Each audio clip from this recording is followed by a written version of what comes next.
Good morning guys. So our topic for today is the looping statements for loop. So what is for loop? So last discussion is gitopic nato ang loop. And then today is the for loop. So what is for loop? A for loop allows you to repeat a block of code for a specific number of times or until a given condition is no longer true. It combines initialization, condition checking, and updation into a single statement. So, ang for loop is more siya timer or checklist. Kabalo na daan pila ka beses buhaton ng code. Hantod masatisfy ang condition. So, sige lang og tuyok. So, for loop in Python. In Python, a basic for loop iterates over a sequence such as a range, list, or string. So, this is the syntax of Python in for loop. So, for, the built-in for, imong variable, and then the built-in in, and then the iterable, or the listahan or sequence nga i-traverse. For example is range, list, or string. And then, the code block to be executed. Dito sa ubos. So, naay tulo ka parts ang for loop sa Python. So, the variable, a placeholder for the current item in the iterable. Iterable, the collection of items to iterate over. Indentation is used to define the scope of the loop body. That's I will give example later for the for loop in Python. Let's proceed to for loop in Java. So, this is the syntax of for loop in Java. So, for, and then, naa sa sulod ang iyang initialization, condition, o increment. Nasa sa sulod sa close and open parenthesis. And then, the curly braces, and then sulod sa curly braces, is which is ang body, or the code block to execute for each iteration. So, sa initialization sets up the loop variable. Example, the integer I equals 0. And then the condition, the loop runs as long as this is true. And then the increment updates the loop variable after each iteration. So, para sa kung giingon last video, kung data types, variable, and then the value, ang tawag ana is initialization. So, ang gibuhat nato diri is nag-initialize ta. Nagbutang taog, for example, ani is the int, which is the data types, and then the variable, which is I, and then 0, the value. And then sa condition naman is maglagay ta og, for example, I is less than 2, 3. So, muna siya ang kondisyon nato.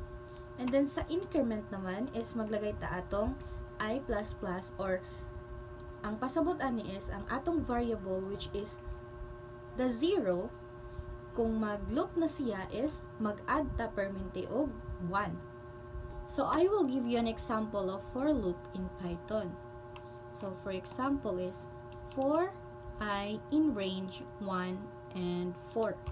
So, ang for I in range 1, 4, nagpasabot nga magsugod si I sa 1. Unya, mag-loop hangtod ang value ni I is moabot og 4.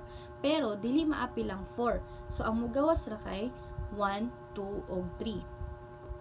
So, in Java naman, ang atong example is 4, and then, sa sulod sa close and open parenthesis ang imong condition, which is the integer imong data types, and then the value, and then your variable, and then your value.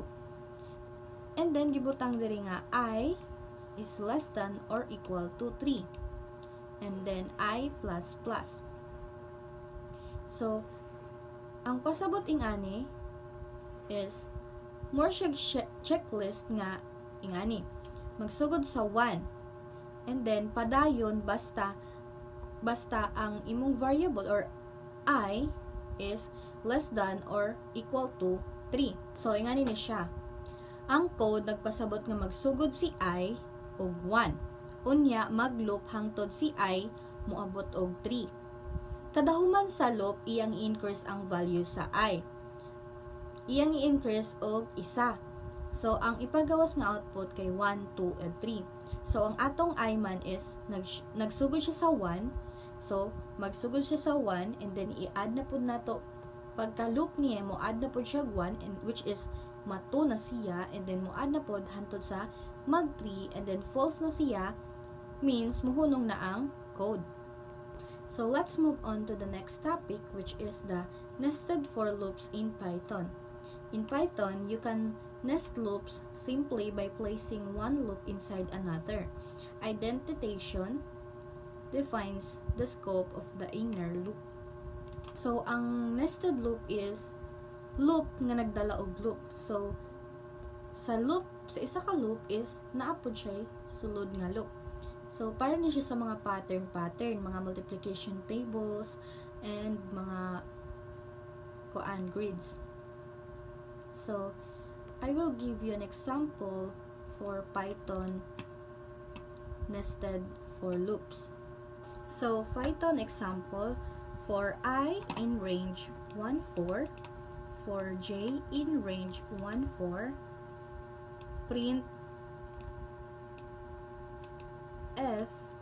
So, for example in Python, for I in range 1, 4, for J in range 1, 4. Print string literal, the I, and then times J equals. So, I will explain this to you. So, the F, this is a formatted string literal or F string.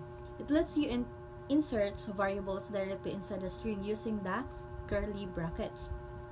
So, in Java naman is, moara gihapon siya, pero duha na.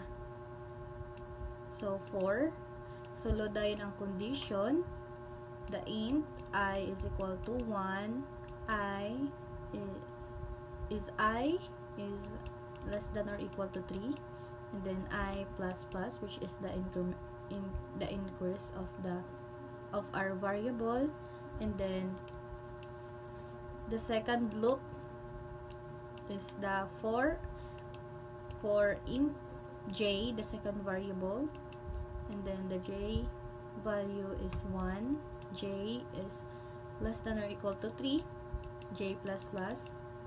So, i-increase na to ang value sa atong variable. So, is-system out print line na dayon niya. Mag-print og multiplication expression gamit ang value ni I o J.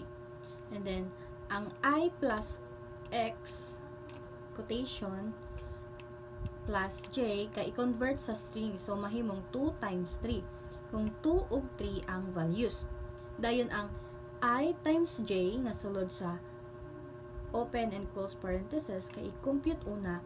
So, 2 times 3 equals 6. Ug ipapilit kini sa string. So, ang magawas is 2 times 3 is equal to 6. So, ang outer loop, which is ang kanang I nga variable, first variable nimo kay para sa first number sa multiplication. And then, ang inner loop, or kanang second variable nimo, kay para sa ikaduhang number. And then, ang system out print line, mag-print siya sa I times J, and then the result. This ang system out print line, kay para mo break og line para maklaro ang kada row. So, kanos aman magamit ang for loops. So, magamit ang for loops kung kabalo na kadaan pila ka beses buhato ng code. And then, kung gamit po ni siya kaayo if list sa counting o pag-loop sa strings. So, balikon na to, no? Ang for loop is fixed na nga tuyo. And then, ang nested loops is loop siya sulod sa isa ka loop. So, dito rin nag-end ang atong lesson. Hope you learned something in my topic. Thank you!